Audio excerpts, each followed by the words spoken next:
tangkis dunia dan bagaimana perkembangan awalnya di Indonesia. Belum tahu kan? Mari kita simak videonya bareng-bareng. Bulu tangkis ditemukan oleh petugas tentara Britania di Pune, India pada abad ke-19 ketika mereka menambah peralatan jaring atau net dan dimainkan secara berlawanan. Oleh karena itu, kota Pune yang sebelumnya dikenal dengan nama Puna, ketika itu permainan ini mempunyai sebutan lain yaitu Puna. Pada tahun 1850-an, para pasukan membawa kembali permainan ini ke negara Inggris.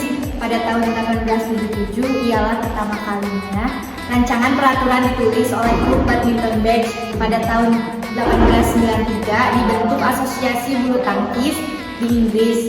Kejuaraan All England ialah perlombaan internasional pertama kali yang diadakan pada tahun 1899.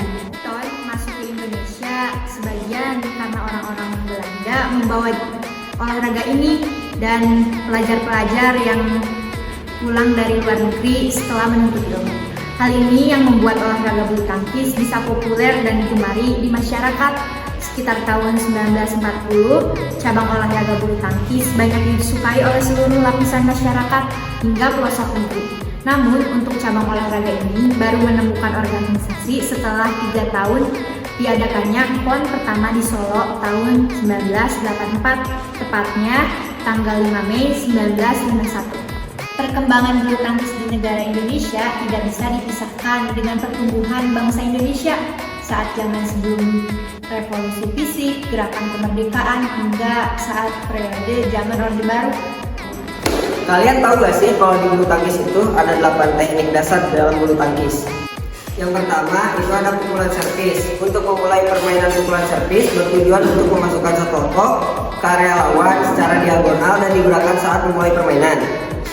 Pukulan servis ini terdiri dari beberapa jenis, yakni servis pendek yang dilakukan secara forehand atau backhand, dan juga pukulan servis panjang, pukulan servis mendatar, dan pukulan servis sambung. Yang kedua yaitu ada pukulan lob, dilakukan secara melambung.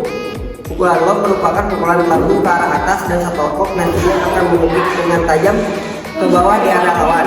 Pukulan lob ini bisa dilakukan dengan dua cara, yakni overhead lob dan underhand lob, yang merupakan jenis pukulan penting dalam pertahanan dan juga menyerang. Yang ketiga itu ada pukulan drive, cepat dan mendatar. Pukulan drive merupakan pukulan shuttle mendatar yang cepat dan sulit dikembalikan oleh lawan. Pukulan ini umumnya diarahkan ke samping, kiri, atau kanan. Lawan yang bisa dilakukan dalam permainan ganda dan juga bisa dilakukan dengan cara forehand atau backhand. Yang keempat itu ada pukulan drop shot.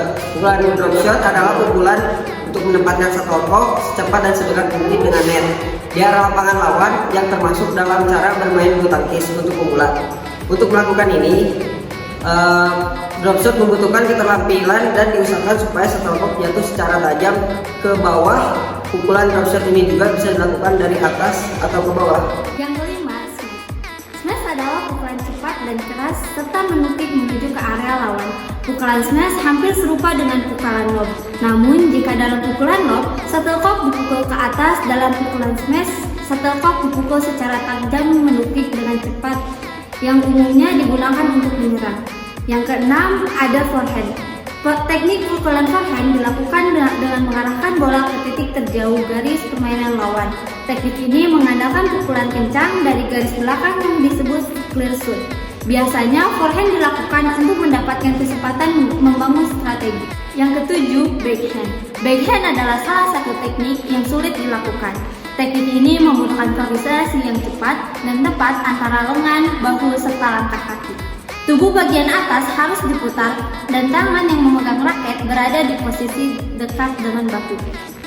Dan yang terakhir, netting. Teknik netting bertujuan menempatkan bola sedekat mungkin dengan net pada lapangan lawan. Pukulan ini dilakukan agar shuttlecock berada sedekat mungkin dengan net sehingga dapat mengelabui lawan.